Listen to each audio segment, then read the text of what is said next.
بسم اللہ الرحمن الرحیم. میں آج اس ویڈیو کے ذریعے چیف منسٹر خیبر پختونخوا، آئی جی پی خیبر پختونخوا، چیف سیکرٹری خیبر پختونخوا سے اپنی بات کرنا چاہتا ہوں.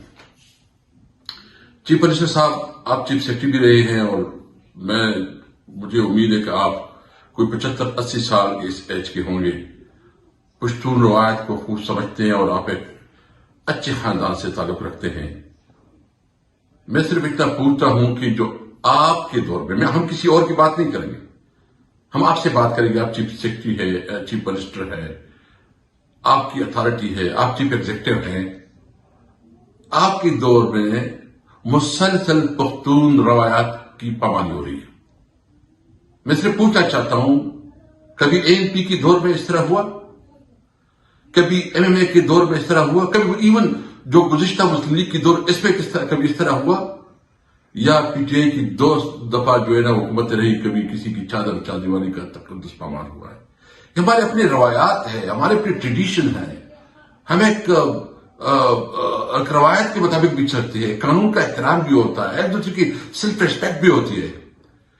یہ بات یاد رکھے کہ کوئی کسی سے نہیں ڈرتا، کوئی کسی سے خوف زدہ نہیں ہوتا. یہ حربے اگر کوئی اور جگہ پہ استعمال ہوتی ہو تو خیبر پختونخوا میں یہ حربے نہیں چلتے. میں صرف یہ پوچھنا چاہتا ہوں کہ یہ جو مسلسل اس قسم کے اقدامات ہو رہے ہیں اور یہاں بھی اغوا برائے بیان، اور جو آج کامران بنگش کا ہوا ہے، جس طرح اس کو اغوا کیا گیا ہے، اس کے حوالے سے، اور ایک ڈی ایس پی جو نام ابھی میں بھول گیا ہوں، اس نے آ کے اس کو اریسٹ کیا ہے. کامران بنگش کدھر ہے؟ انور زیر خان کو اریسٹ کیا گیا. اگر اس کے خلاف کوئی آپ کے پاس کوئی ان کے خلاف کوئی اس قسم کے الزامات ہے یا کوئی اس کے خلاف کوئی ایف آئی آر ہے تو عدالت میں پیش کریں. ہم تو کسی اور سے نہیں پوچھتے. میں تو ڈی ایس پی سے بات نہیں کروں گا، میں تو چیف منسٹر سے بات کروں گا، چیف سیکرٹری سے بات کروں گا، میں آئی جی سے بات کروں گا کہ یہ روایات پختون کلچر کے مطابق نہیں ہے. اگر ہمارے خلاف میرا بھی گھر پہ آج چھاپا ہوا ہے، دیگر لیڈرشپ کے گھروں پہ چھاپے ہوئے ہیں.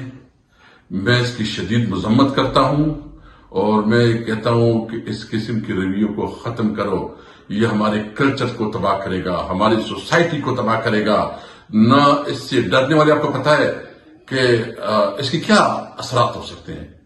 اغوا برائے تاوان زوروں پہ ہے، بطخوری زوروں پہ ہے. اس دن جو ایک ہمارا ینگ بچہ جو قتل کیا گیا، یا اس قسم کے اور بھی واقعات ہو رہے ہیں، روزانہ ٹیلی فون کالز آ رہی ہے، اس پہ کتنا آپ لوگوں نے کنٹرول کر دیا کہ آپ سیاسی وکٹمائزیشن کے لیے سب کچھ کر رہے ہیں.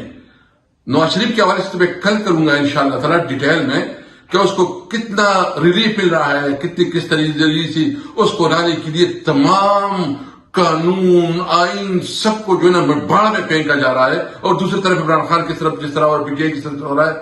تو اس سے یہ الیکشن ہے، یہ الیکشن تو نہیں، یہ سلیکشن ہے. اور سلیکشن بھی ایسا نہیں ہے نواز شریف صاحب کو لسٹ دے دو کہ آپ اپوائنٹ کریں کہ کس کس کو ایم ایل اے بنانا ہے. اگر الیکشن کرنا ہے تو عوام نے فیصلہ کرنا ہے، اور انشاءاللہ الیکشن آنے دو، عوام فیصلہ کرے گی کہ عوام کس کے ساتھ ہے. باقی میں ڈیٹیل کل کروں گا لیک اس پہ. لیکن میں چیف منسٹر سے مطالبہ کرتا ہوں کہ کامران بنگش کو امیڈیٹلی پروڈیوس کروائیں.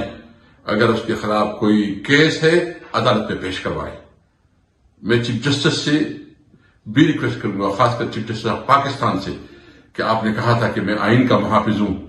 کیا یہ آئین کی حفاظت ہو رہی ہے؟ آپ کی ریسپانسبلٹی ہے کہ آپ اپنے شہریوں کو تحفظ دیں. پاکستان زندہ باد. روزنامہ قدرت کی ویڈیو دیکھنے کے لیے ابھی یوٹیوب چینل پہ سبسکرائب کریں اور بیل آئیکن پر بھی کلک کریں.